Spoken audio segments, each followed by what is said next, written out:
I'm Alan Weiss, and this is The Writing on the Wall.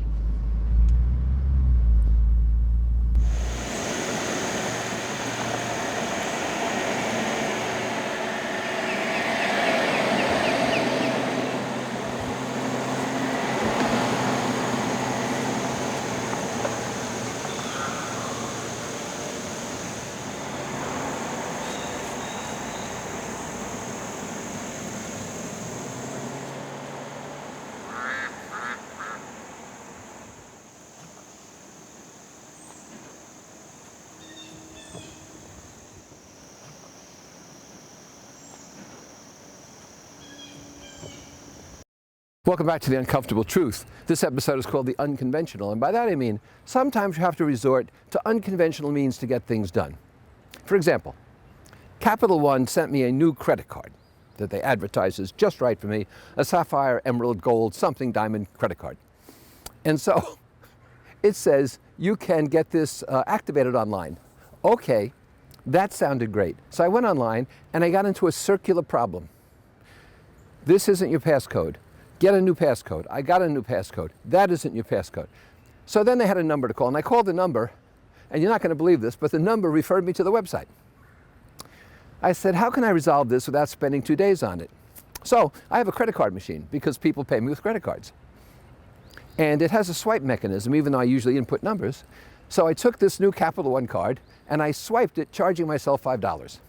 And what do you know? I get an email within about 30 minutes saying, somebody you tried to charge some money on your Capital One card and it didn't work because it's not approved. We can approve it right now.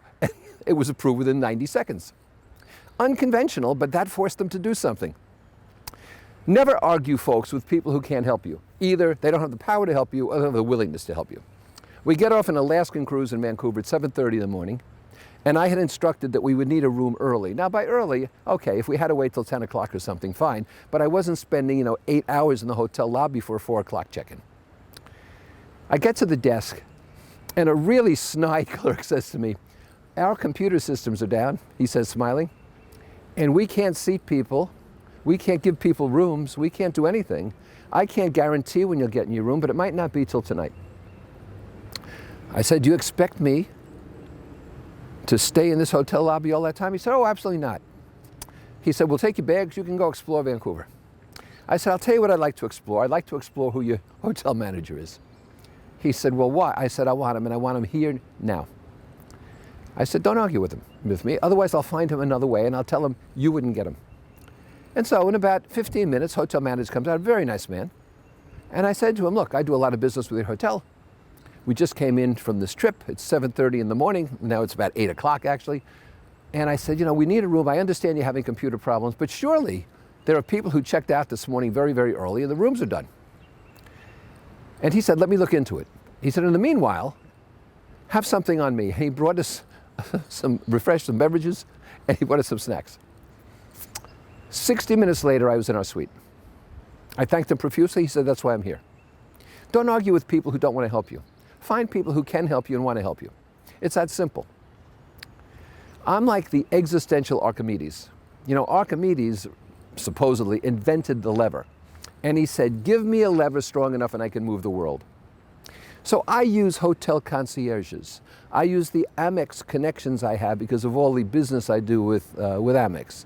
I use colleagues on boards on which I serve and so forth. And I use them to speed things along and to save my time. So Amex does the work getting me options for planes and hotels and tours and so forth.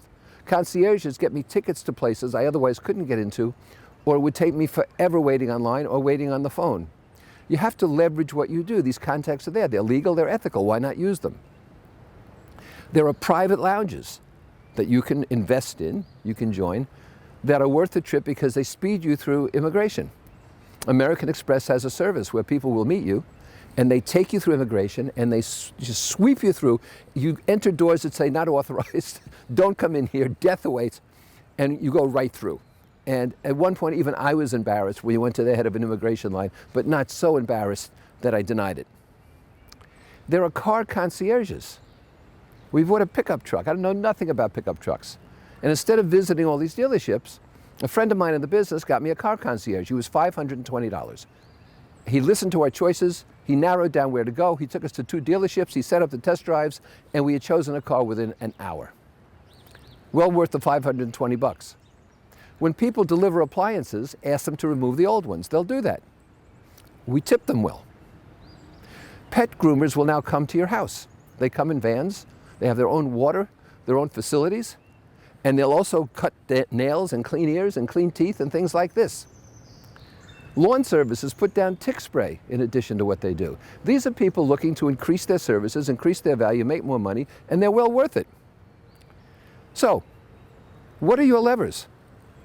If you're not moving the world, are you at least moving your life?